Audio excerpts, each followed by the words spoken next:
2025 ഒക്ടോബറിലെ result വന്നിട്ടുണ്ട്. അപ്പൊ ആദ്യം തന്നെ കൺഗ്രാജുലേഷൻ, ഒരുപാട് പേര് പാസ് ആയിട്ടുണ്ട്. അതോടൊപ്പം തന്നെ ചെറിയൊരു വിഷമവും കൂടെ ഉണ്ട്. കുറച്ച് പേര് എന്ത് ചെയ്തിട്ടുണ്ട്, ഫെയിൽ ആയിട്ടുണ്ട്, കുറച്ച് പേര് ആബ്സെന്റ് ആയിട്ടുണ്ട്. അപ്പൊ ഫെയിൽ ആയവരോട് പറയാനുള്ള ഒട്ടും വിഷമിക്കേണ്ട ആവശ്യമില്ല. ഒരു മാർച്ച് ലാസ്റ്റ് ഏപ്രിൽ ഫസ്റ്റോട് കൂടി അടുത്ത എക്സാം വരുന്നുണ്ടാവും. ആ ഒരു എക്സാമിന്റെ ടൈമിൽ നിങ്ങൾക്ക് എന്ത് ചെയ്യാവുന്നതാണ്, ആ പേപ്പർ ക്ലിയർ ചെയ്ത് എടുക്കാവുന്നതാണ്. അപ്പൊ പലർക്കുള്ള സംശയം എന്ന് പറഞ്ഞ് ചില ആളുകൾക്ക് അതിൽ ഫെയിൽ എന്നല്ല കാണിക്കുക, SYCT എന്നും ചിലത് SYCP എന്നുമാണ് കാണിക്കുക. എന്താണ് ഈ SYCP അല്ലെങ്കിൽ SYCT?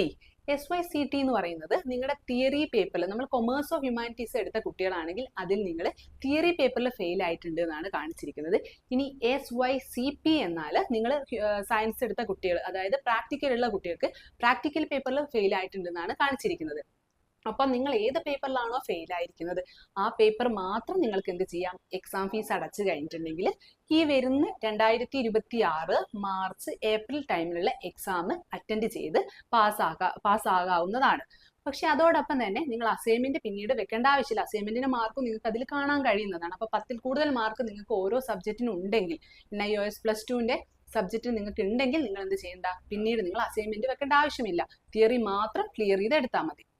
ഇതുവരെ പറഞ്ഞ കാര്യങ്ങൾ എല്ലാവർക്കും മനസ്സിലായെന്ന് വിചാരിക്കുന്നു. അപ്പൊ എല്ലാവർക്കും ഓൾ ദി ബെസ്റ്റ്.